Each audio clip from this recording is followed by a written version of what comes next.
Greetings, everyone. Boom. Hi, people. The name is Tabiso here, and then I'm viewing from Northwest University Mafikeng campus in the boardroom, the sports boardroom. So kindly, please, thank you. Hi to me. Hello. Oh, this is just that. Well, boom. Hi there, Kharifeli. Would you kindly please tell us where we are viewing?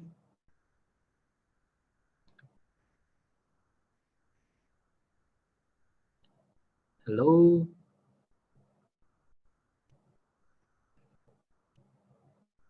Hi there, Obriel. Welcome. You can see Obriel from Mafikeng. Kindly tell us where you at, and then yeah, drop your name too on the chat section.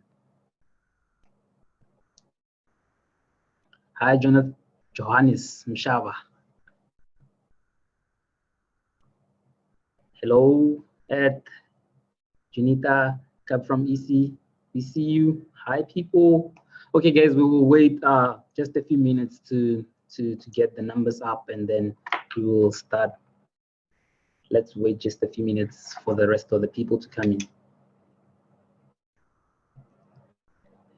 Hey there, hi. Johannes from Limpopo, we see you.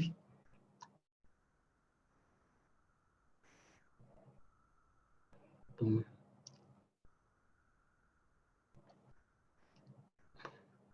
Once again, people, while we're waiting, just use the chat function so that you may let us where you are and where you are from. Thank you. We are going to wait for a few viewers to tune in, and then we'll start.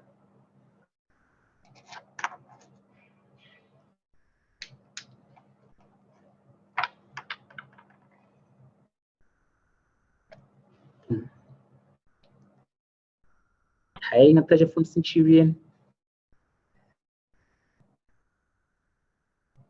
Welcome to the Golden Key Leadership Program. And then, yeah, it's nice having you guys here.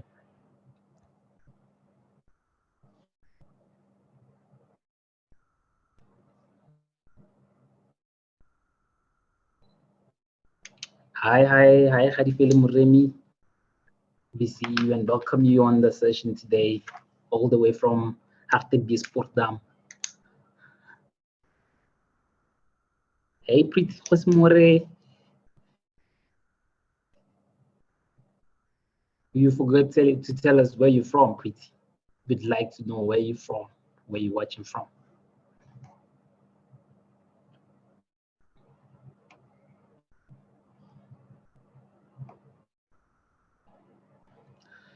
One more time, guys. Kindly bear with us. Let's wait a moment. We will start in a few. Just waiting for more people to come in and log in. We'll start in about a minute from now. Hey.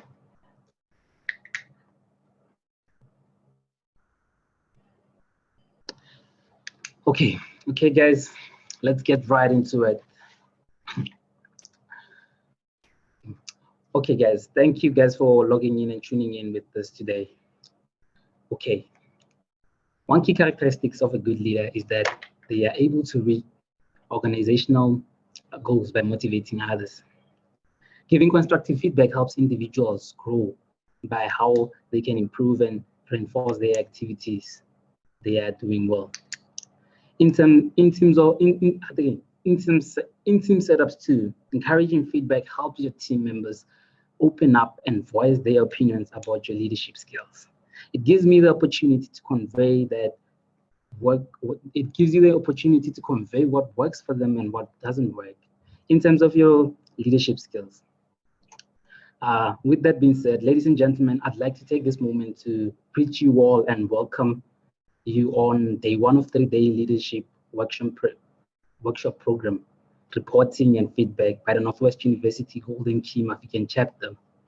You are welcome, and then we thank you for tuning in with us. My name is Tabiso Samo Masoko, and I'll be your host for the day. Okay, guys, let's just wait 2 minutes, and then I'll start off by introducing to you who our keynote speakers will be for the day. And as you may have seen on the program for the day, we had to have Miss Mamelo, but unfortunately, due to unforeseen circumstances, she couldn't be here with us. But don't worry, we got you, and we got a phenomenal woman in leadership for you guys today. So without any further ado, I think I'll just get right into our speaker for the day. Okay, guys, she's like I said, she's a phenomenal woman in leadership, and she's making big moves out there. And then who am I talking about? I'm talking about the one and only Mrs. Beaulah Mkhize. Who is Miss Beaulah? Ms. Mkhize is a self-motivated South African female who currently serves as a country manager in the consumer business unit in Northern Gauteng, Vodacom, one of the leading telecommunication companies locally and abroad. Beaulah has a wealth of experience in a number of industries, including telecommunications, travel and tourism, international relations. Yeah, she's an international person, and then also business and technology. Beaulah holds a bachelor's degree majoring in psychology from UNISA and postgraduate diploma in digital business from Wits Business School. So yeah, talk about beauty and brains. Ms. Beaulah is a transformational leader that inspires positive change in people she leads. An energetic, enthusiastic, and passionate leader she is. It gives me enormous pleasure to see people succeed in both their professional and personal lives. So with that being said, guys, Ms. Beaulah, welcome to today's session, and over to you. Good afternoon, ladies and gentlemen, and thank you very, very much, Thabiso, for that introduction. Can you confirm that I'm audible? Loud and clear, loud and clear. We can hear you. Great stuff. It's always very interesting when you are being introduced. It's like, oh, is that me that they're talking about? But I am very excited to be with you this afternoon. And as I have been introduced, I'll be talking to you about leadership, feedback, and reporting. May I start by just defining what leadership is? Simply speaking, leadership is defined as the ability to lead. Unfortunately, it's not very helpful. A better definition comes from the BNet Online Business Dictionary that says, the capacity to establish direction, to influence and align others toward a common goal, motivating and committing them to action while making them responsible for their performance. Now we know throughout centuries, as long as human beings have been alive, there's been leaders. We are social beings and we are bound together, but we always look for order against the chaos of life. Leaders in the past have generally belonged to one of three categories, which would be your political, military, and religious. However, in 1978, James McGregory Burns introduces the idea of transformational leadership as he researched political leaders. And Burns theorized this transformational leadership as actually a process where leaders interact with their followers and inspire each other. So the inspiration doesn't only come from the leader, but the inspiration also comes from the team that you're leading, the followers that you have, so that you can advance together, not just leaders that are advancing on their own, going and seeing the vision on their own, but coming together and collaborating towards a common goal. Now, when you talk about leadership, we have to, as a leader, have a strategy and the direction that you want the organization to be taking. Leaders should adequately communicate the vision, the mission, and the values. The vision can be short-term, long-term, or medium-term. But that vision needs to be clearly communicated with the followers and the organization itself, with the mission as well. That needs to be shared amongst everybody that's in the organization, and the values of the organization. How do we go about getting to our vision? Now, leaders need to keep updating and give direction on where the organization is going. Sometimes you find new people coming into the organization that have heard about the vision, but they do not share the vision. That's why it's important that we continuously communicate what the vision is. So people, it's not just a top-down vision, but it is a collaboration that comes also from those that are in the organization. Now, in choosing your vision, you need to know, what is it that I want to accomplish? What do you need to get there? And you need to determine your attainable goals and focus on them. King Arthur sought the Holy Grail, and Lewis and Clark mapped much of the United States because they had a vision and that's what they wanted to do. NASA took us to the moon and now to an international space station. Your vision will provide a sense of direction for you and your followers. Whatever the mission is, everybody is dedicated to it. Let your vision be like a lighthouse in a hill, providing and guiding the ships to safety and warning them in case there are rocks around the sea. And that's what the vision and the mission does for the organization. Now, it's not just having a vision and putting it up on the wall without making sure that you communicate your vision. You communicate your vision, and not just in words, but in actions, not just in memos, but in whatever you do and how you interact with your team members, your organization. They need to know what the vision is because you live it. You actually display it by how you take care of yourself. Now, you remember that the action speaks louder than words. You take every opportunity to communicate your vision in words and in deeds. One of the best ways to communicate your vision is to sum it up in a simple phrase. And we know that Disney basically has summed it up to, and their vision is to make people happy.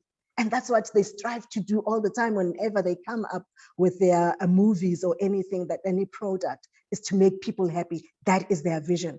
Oxfam is just, their vision is a just world without poverty. So everything that everyone does within the organization, they understand that our vision and our mission is to make sure that we, whatever I'm doing, brings about a just world without poverty. IKEA, their vision is basically to create a better everyday life for many. But most importantly, even though it may be a short catchphrase, you need to focus on the message, and above all, lead by example. In terms of your mission, you need to also look and identify how it benefits others. Remember, in your organization, everybody that's there, they're always asking themselves, what is in it for me? So when you look at your vision and your mission, you need to think about, if I were a follower, what would I see this vision basically doing for me? What's in it for me? Certainly, performance bonuses and awards work, but most followers enjoy being part of a larger, successful organization. Whenever people meet up with you, you're not too shy to say, this is who I work for, because you work for an organization that is a leading employer, and also it's leading in the industry that it's in. And that's why I'm actually proud to be working for Vodacom. So everybody loves a winner. When the home team wins at a stadium, you would think that the fans actually that are sitting there in the stadium are actually playing in the game, but they are part of the victory and the excitement because they share in the vision of the team that they support. It actually brings me back to one of the most powerful stories that you've heard of NASA. A guy that works as a janitor was asked, what do you do for this organization? And when he answered, he said, I am helping to take the first man to the moon. He was only a janitor, but he didn't see himself as a janitor, but he saw himself as helping to bring the first person to the moon. So he shared in the vision of the company, whether you are a secretary taking notes, whether you're a salesperson, whether you're a janitor, or somebody who's bringing tea, you do your work so well because you share in the vision and you have a leader that motivates you, that communicates the vision and the mission of the organization, that you yourself feel that your part is so important, because if the first man gets to the moon, you would have played your role. And that's why it's important that your vision, people see it as it benefits them, and not just them, but also the organization and the community that it is in. Now, when you have your vision, your mission, you need to be able to have structures and systems. As a leader, we should personally get involved in developing management structures and systems. So those are just not organizational structure, because remember, you have your vision and your mission, but you need to put structures that will work towards making sure that we meet our goals as an organization. So you can't just put people and you have a company, but that are not talking, the structures and the systems are not talking to where you want to go and where you are leading your organization. As part of making sure that you have your structures, the stakeholder management, that is key. Leaders should provide guidance on what the stakeholder engagement is. So you look at what the interests are, the interest of the stakeholders, whether these are high or low, or how the stakeholders influence where you are going and how the organization will be leading. So when they're high on influence and interest, you keep them informed regularly, you manage them thoroughly, and you make sure, because their influence is very high and their interest is quite high. There are some times where your stakeholders, even in some organizations, when you look at your VIP customers, you segment your customers according to what their value is and how the stakeholder management system has put them. That actually assists you in making sure that your systems and your processes are in place and you are able to manage your stakeholders effectively and efficiently. Having done that, leaders should define and reinforce culture of excellence. Now, this is going to bring us closer to when we talk about our feedback as leaders. The culture of excellence and innovation, you need to continuously reinvent yourselves. You know, 2 years ago, we never thought that we would do things differently, that we would have a workshop here on Zoom. I'm in Pretoria, Pretoria East. Some of our listeners are in Mafikeng, some in Centurion, some in Limpopo. And I think I saw somebody who's a teacher and is from the Far East, I'm not sure. But there are so many of us, we had to reinvent ourselves. Otherwise, we wouldn't have a workshop like this. We need to continuously innovate and bring a culture of excellence where we look for opportunities that will make us better at what we deliver. And that culture, when somebody does not fit in the culture, they feel so like an outcast that they either have to be part of the team and make sure that they provide their excellent service as well, or they find themselves that they need to look for somewhere else where they will belong. And this is why, as a leader, it's important to make sure that you bring in a culture, a corporate culture that brings excellence and continuously reinvent yourself. Now let's talk about reporting, leadership reporting. Leadership reporting, where would you be as an organization if you were not consistently getting reports? And I wanted to zoom in here in terms of our customer results. You know, it's important for us to keep on understanding that customers have a perception of who you are. The customers have a perception of what you're providing. And sometimes some customers will give you information, they will give you feedback on the service that you've given them, and some customers will not. And that's why it's important to have systems in place, like your NPS, where you've got customers actually speaking to you about how I'm finding your service, your network, and various other things that you are providing to me. Was I satisfied from the first time when you gave me the service, or did I need to come back to you continuously? So customers' perception is very important, because it either keeps you leading when you improve on what the customers have informed you about, or it keeps you at the back of your competitors, because it's a market that we're in. We've got so many competitors, and you always need to ensure that you are in touch with your customers. All your touch points where your customers engage with you, they should be able to say, I'm happy with this, I am unhappy with that. And you take that feedback and you use it to make yourself a better person, to improve, to learn, and to give to the customers what they need and what they require. Because you can go on yourself alone. We know the likes of Kodak, they are no longer there because they never kept on innovating themselves and finding out from customers, what do you need most and where do you want us to be? Having received customer feedback, it's also very important to look at your internal indicators, which are your internal customers that are very key. You have your customers that need to tell you. They may be employees that are coming for an 8 to 5 job. But if you only have employees and you don't have customers that are so excited about the organization they work for, they take the products and the services that you are offering, because they are the ones offering it, and they go and they talk to their family members, their staff members, their friends and their families about you as the organization that they are so proud to be part of. So it's always important that as you listen to your customers externally, you listen to your customers internally and improve on the services and the systems that you are getting from, that you are using, and always making sure that you innovate, but never silence the information or the feedback that you get from your internal customers, just as important in your external customers. As much as it's important for us to get feedback from our customers externally and internally, we have our shareholder value.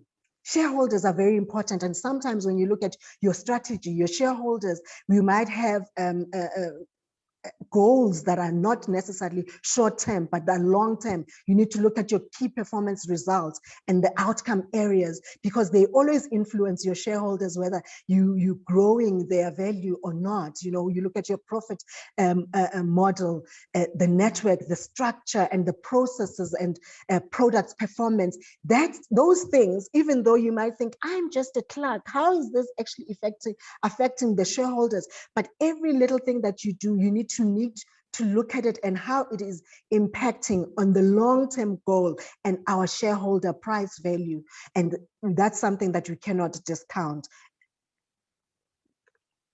Now, one of the important things that we need to look at, and this is where our focus for this afternoon is, in terms of feedback as a leader. Staff results, when it comes to people management, is very key. People results come from the perceptions that are being measured. Now, most of the organizations use what you call the successful 360-degree feedback program. We always look at feedback and we think it's only important for you to get feedback from your manager, but it's always important to do a 360-degree feedback. Have feedback from your manager, get feedback from your customers about how you are delivering your service, get feedback from your direct reports, people that you are managing, but also it's important to get feedback from your peers. Only then you are able to actually look at what you are offering and see how you can improve, and how it will determine where you as an individual are growing within the organization, if you are still working towards the very goal and the vision that the organization has, but you yourself have got your own goals and where you want to go. So that's why it's important that you have a 360-degree feedback program where you will get feedback from different areas, and those areas actually help you to have a more objective feedback.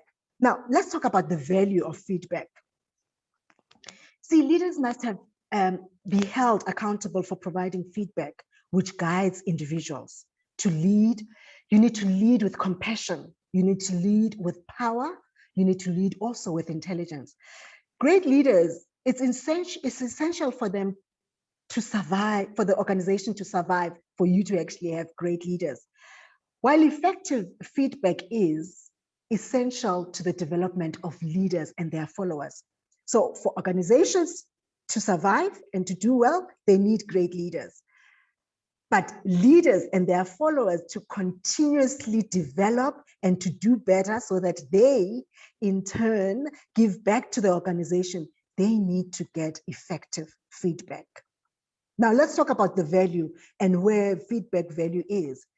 Feedback increases motivation. Motivation, continuous performance monitoring with regular, effective feedback will produce optimal outcomes. Now, through improved employee observations, managers can gain a full understanding of an individual's strength and weakness.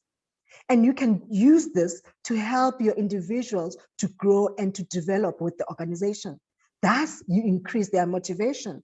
And I know that if you're working in an organization and you're not given feedback regularly, whether you're doing well or not, you cannot be motivated. There's nothing that drives you to do better. There's nothing that actually makes you want to do more than you've done yesterday, because there is no drive. You have not received any feedback. You could be telling yourself you're great, and yet there are areas that you have to improve on. And that's why feedback assists or increases motivation.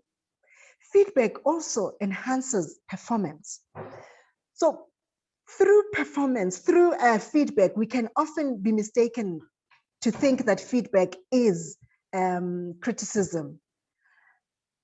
But when it's well delivered and it's constructive, it can help you to produce better decisions and improve on performance. So performance can be enhanced, it can be better when you get constructive criticism. When you don't receive that criticism, you don't know where to improve. You don't know where to do better. You don't know whether your performance is at the right point or not. So there are 2 points where you can maximize value of your constructive criticism. One, by manager feedback, which needs to be frequent and of high quality. I've seen a number of times where people go for their performance dialogue, where people are not even prepared for that meeting. It's so important that when you are, as a manager, are going to give feedback, you need to give quality feedback, meaning you have prepared yourself.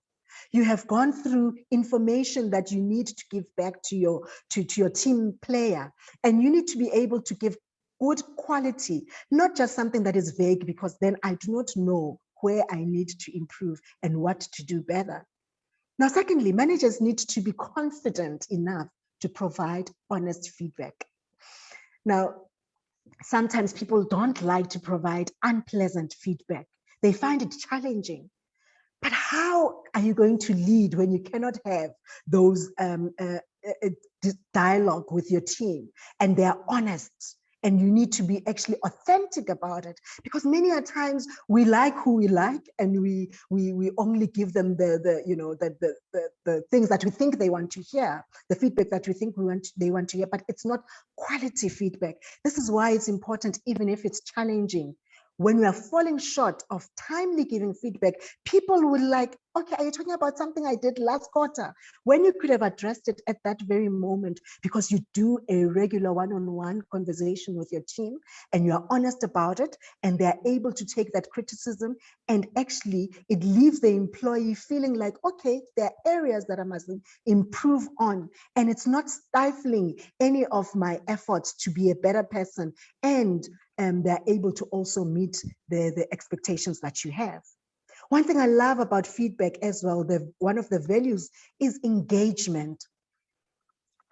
The engagement that you have when you give honest feedback on a regular basis creates an environment where you and your team are highly engaged, and they feel they are part of this team, because during feedback, it's not just about how they're not performing. This is where you also, and we'll go into detail, this is where you actually get ideas of what else can we do. And you'd find that a lot of our team members have these ideas, but because they've not given an opportunity to bring them, because this is why organizations should be agile now. They should make decisions quickly. They need to change quickly, but that information, they cannot on their own have it, but they get that feedback from their team, and they're able to implement some of those. And when teams are highly engaged, teams perform even better, and they feel that they are part of this organization. So feedback is a tool also for career development. There is no manager or a great leader or a transformational leader who want to see their people constantly doing the same thing over and over again and not growing. Feedback session. This is where we get to talk about, where do you want to see yourself? How can I assist you to grow in your career? You might be happy, I might be happy with your performance at the moment, but there's more that you can offer. What is it that you want to do? When it comes to training, when it comes to exposure, when it comes to rotation. And this is the feedback session that will be able to give you that opportunity to engage in that manner. Now, as we continue, there are 6 things that employees want to hear. And I hope we will take this into consideration. One Employees want to hear when you say, here's what I appreciate about you and your contribution. Tell me as a leader that you appreciate me when I do this, you know. Maybe when you, if it's something that I'm unique about, something that is a strength, you know, that I have, tell me about it. Employees enjoy and they appreciate it when you say, I appreciate when you pull in other departments and you get them to collaborate with you on any project that you need to do. I love it when you engage with people in this way. People want to get that feedback. Secondly, teams want to hear thank you. They want to hear that they're appreciated, whether you do this on a personal point of view or in public.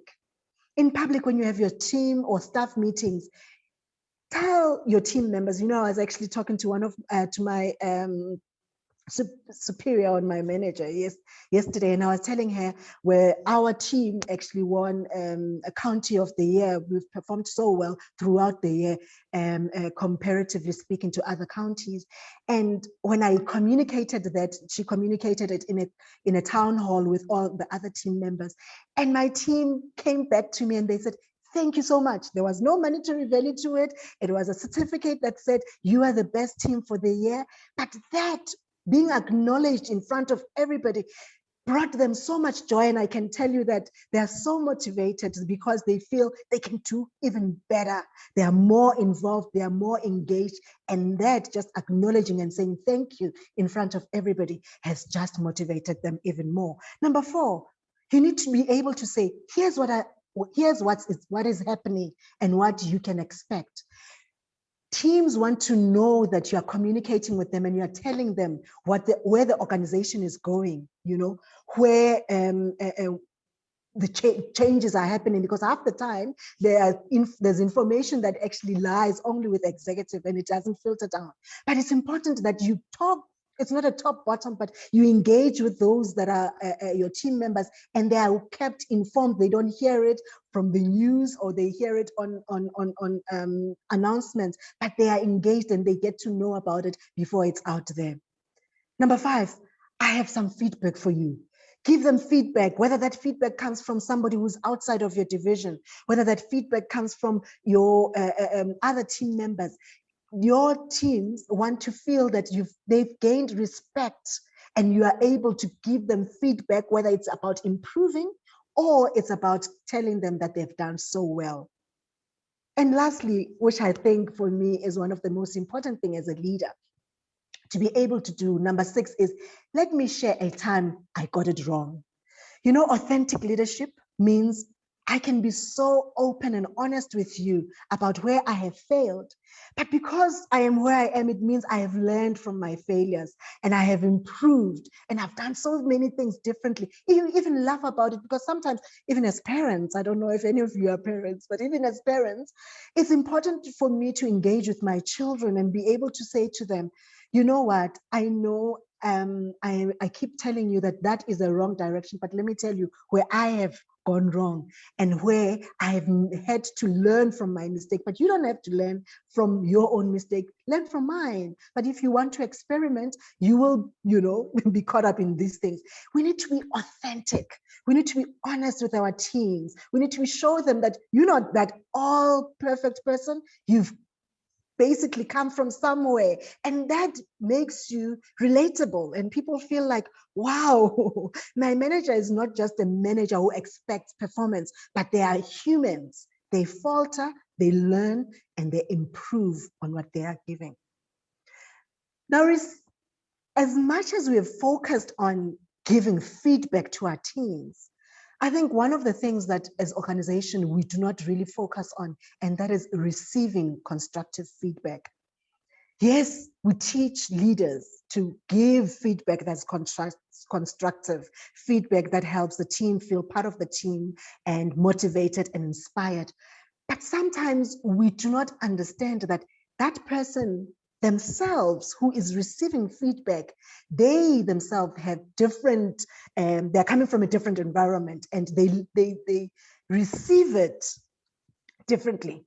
And that's why As we train leaders to give proper constructive feedback, we also need as team members, but you as a leader yourself have to learn that I need to be able to receive constructive feedback, because there are quite a number of things that actually come into when you get feedback, and we'll go through them. When you receive feedback, you need to focus on the content and not on the person.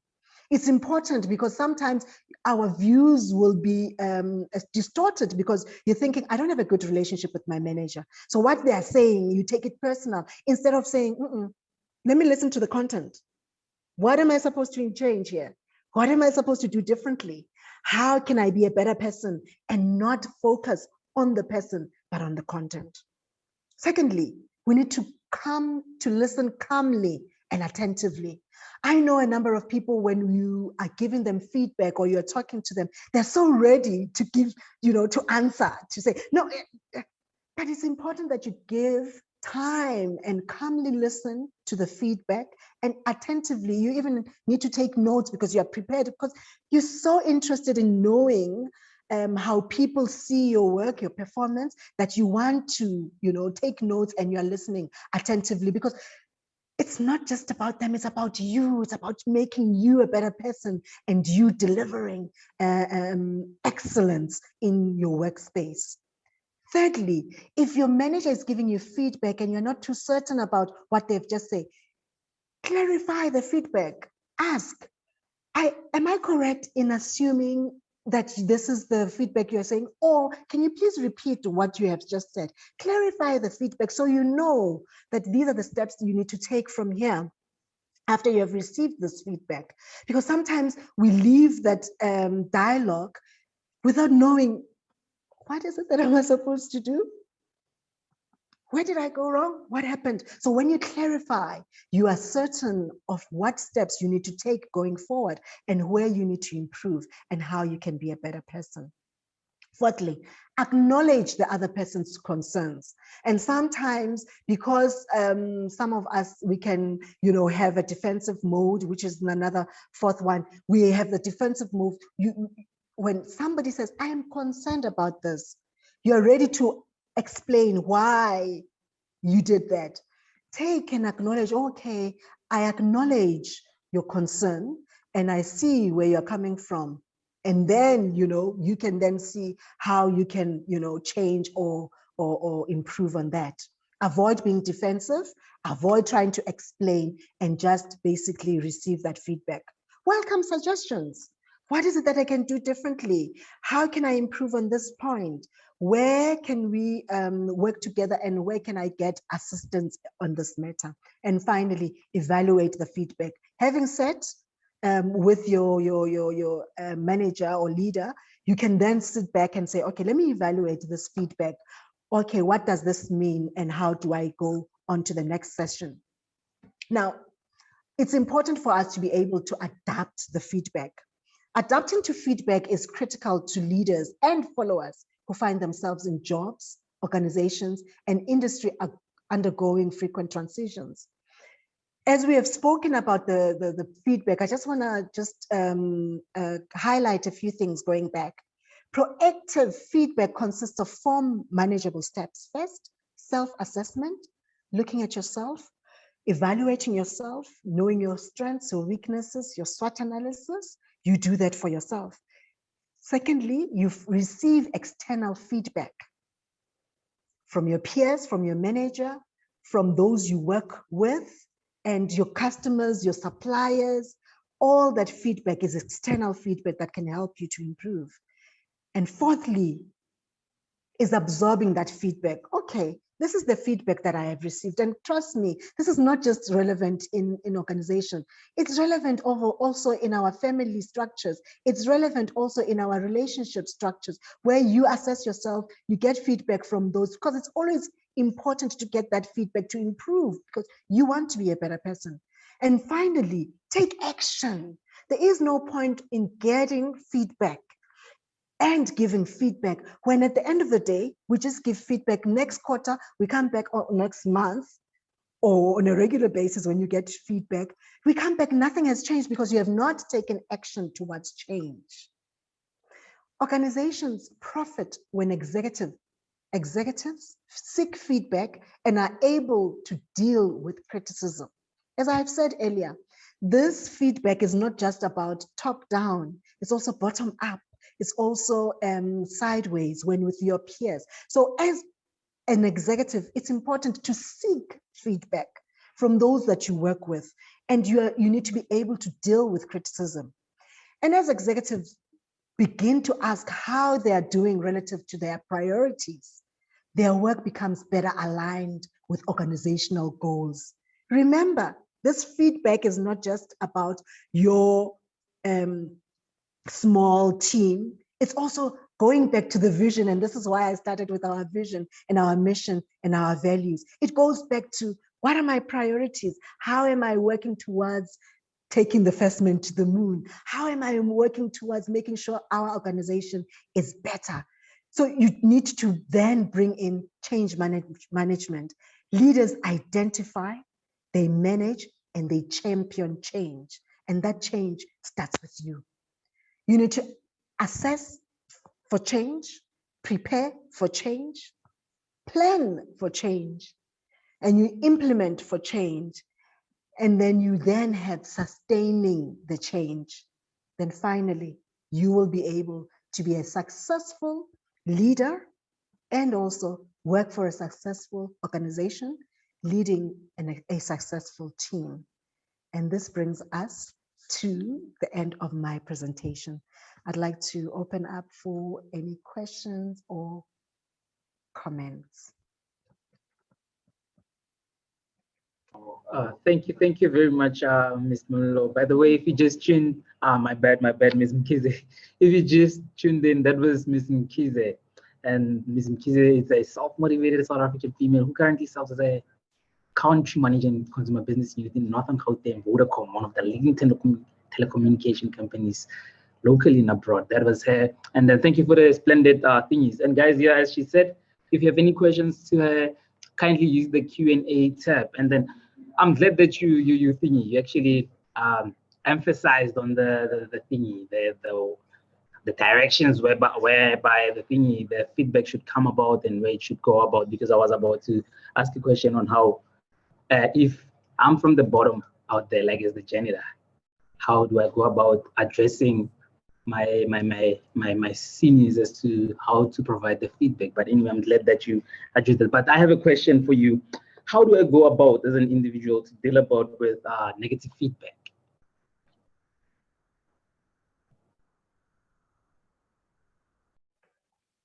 How do you deal with negative feedback? So I think for me, it's very important that when you are ready to receive feedback, be prepared that feedback is not always going to be pleasant. Feedback itself is getting information back so that I can change, improve, or do better at what I'm good at. So when you receive feedback that is not pleasant, and I don't want to say negative, because for me, when you say negative, it almost feels like it's not going to help you, you know? But you always need to evaluate from this feedback that I've received. I might not have received it well because it hits a certain spot. You need to then ask yourself, why am I not taking it kindly? Why am I not taking this feedback kindly? Is it because of something that I'm taking personal? Or is it the feedback that I'm receiving legitimate in terms of how am I leading my team? Am I really somebody who is not a good leader? Or, you know, you need to take it as something that can help you to be better at it. I do understand that some people might not be very kind, and they might do things or say things to only bring you down and not to improve you. But this is where you need to take it from whence it comes, and you sift the information, whether this information is for me to be a better person, or is it really getting personal, where it is, you know, talking about things that I cannot change. I mean, if you're going to talk about my nose, I cannot change. I have no control over it. It is what I have. But if you're going to talk to me about how I manage my time and how I speak, you know, to people, I can always look at the positive that I can take from your feedback and use it for me to be a better person.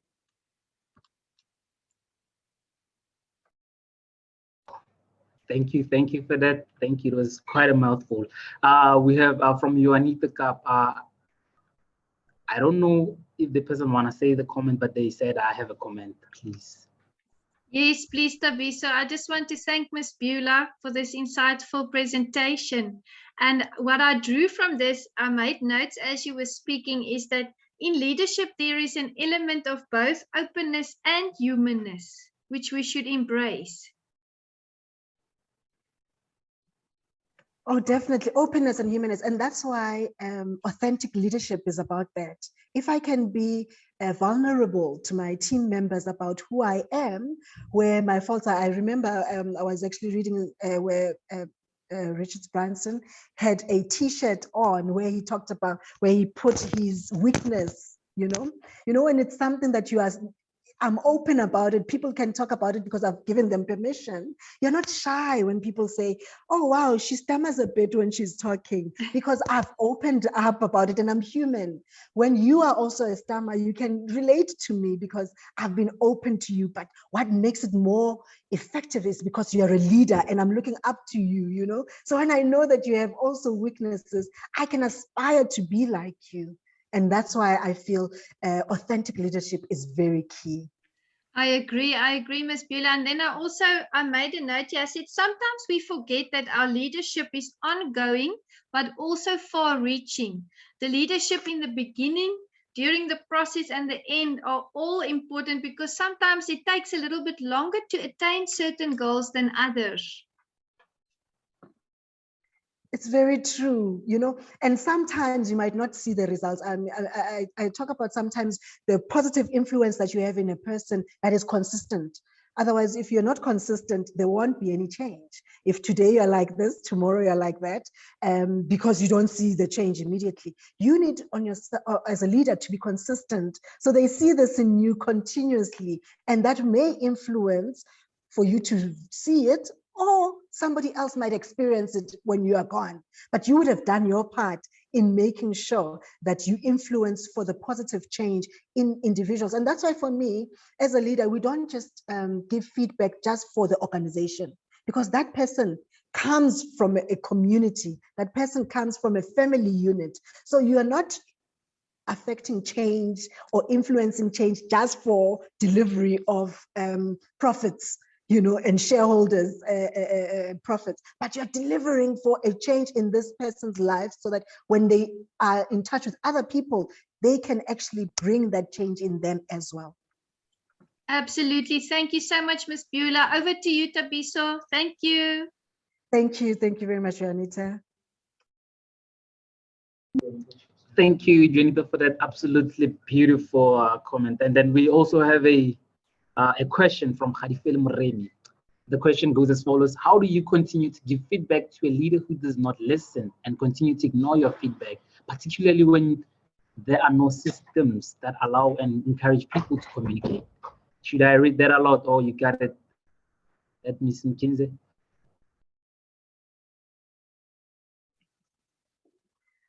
So I think I love what Juanita just said. Leadership is far-reaching, you know, and it might not be immediate. And you can lead from a subordinate position, you know. When you're giving feedback yourself, remember, you need to look at, am I giving this feedback to change in the way my manager does things for us to be a better team or not? Or is it just a personal attack? Which is what Thabiso had spoken about, negative feedback.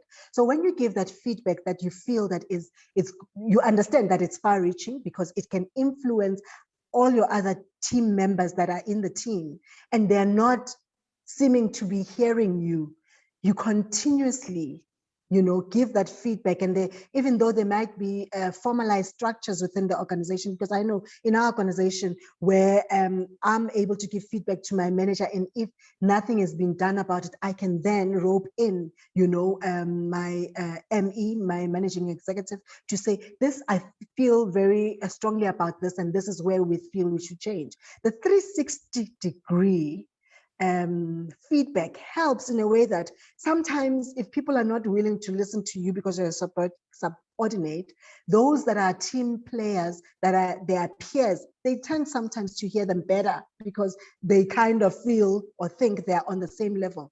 But when that feedback is given from all around, it's not a personal attack.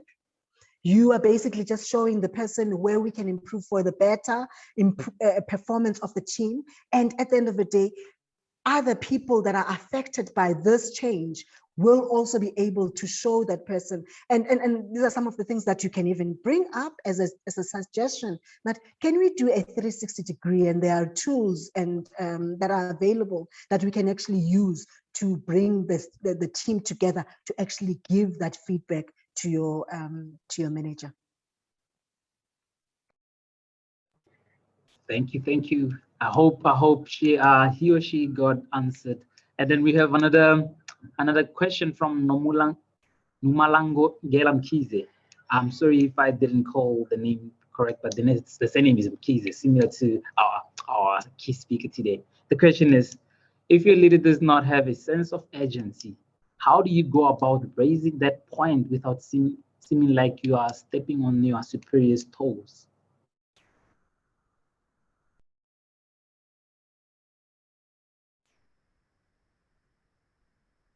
I'll reread the question if this is a challenge that I think a lot of this is a challenge I think a lot of organizations are actually getting, where we need to be agile in the way we do things. And this is the culture that comes in, where you have a culture in an organization that allows team members to fail fast. When I say fail fast, come up with your ideas, do it very quickly, fail quickly, and learn from it, and then you make changes. Sometimes we are reporting to people who are still not moving with the times in terms of being agile, being able to take decisions quickly because they are, red tapes and other things that are happening within the organization. But it's important that we then bring in our knowledge and showing them that, if you can allow me to do this thing quickly and we learn from it, it might not go as well as I anticipate, but you bring your pros and your cons, and you've done your homework thoroughly, because there is no manager that's going to be able to fund any project that they do not see whether this will bring value into the organization or it won't bring value. Because sometimes we come up with ideas and we have this sense of agency, but we have not done our proper homework. So we're having done your homework and have compared what the pros and the cons are, and have calculated where you think this idea that you have will take. You bring that through and you sell that idea. And if that still doesn't work, this is where it's important for you to be able to talk to the leadership team in terms of showing them how we need to be moving. Companies that are not agile, that are not changing, that are not looking at the influences. Can you imagine, like I said in my presentation, if we had not been prepared to move quickly with the times when COVID hit us and we didn't have the technology in place for us to be able to work from home, to deliver what we can deliver, where would we be as a country, as organization, as schools and communities, if we're not able to move fast? So sometimes we need to just bring in practical examples of where we need to be as an organization to be moving fast and being agile in making decisions, so that our leaders can also understand where we are coming from in terms of sense of agency. Thank you. And I hope Mkhize is answered. We have another question in the chat section from Obriel, and it reads as follows: how important is being compassionate when giving feedback? Wow. That for me is very key. I mean, when you are dealing with people, you're dealing with people, you're not dealing with animals, people that don't have feelings, people that don't take what you're saying. So whenever you give feedback, I always say, even to my family members, it's not what you say, it's how you say it, So even if sometimes you need to give a negative feedback, like Tabiso has told me, has asked, even if you need to give negative feedback, people will go running to do what you want them to do because of how you have told them,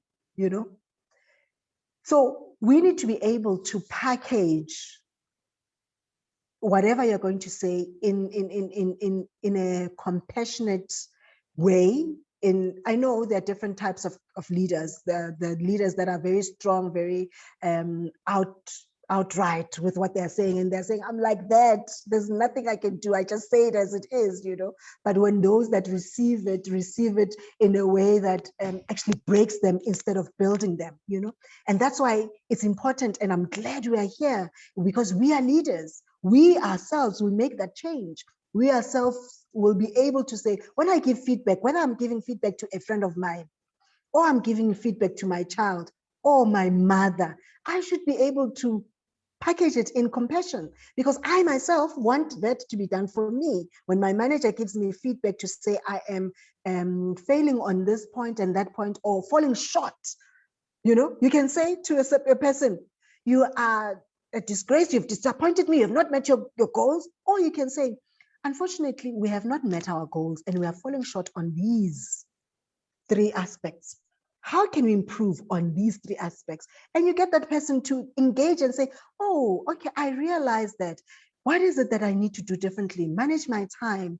You then get to converse, and that person, you've given them into their own ball, and they are now coming back with ideas of how to do it better because of how you have given them feedback in compassion.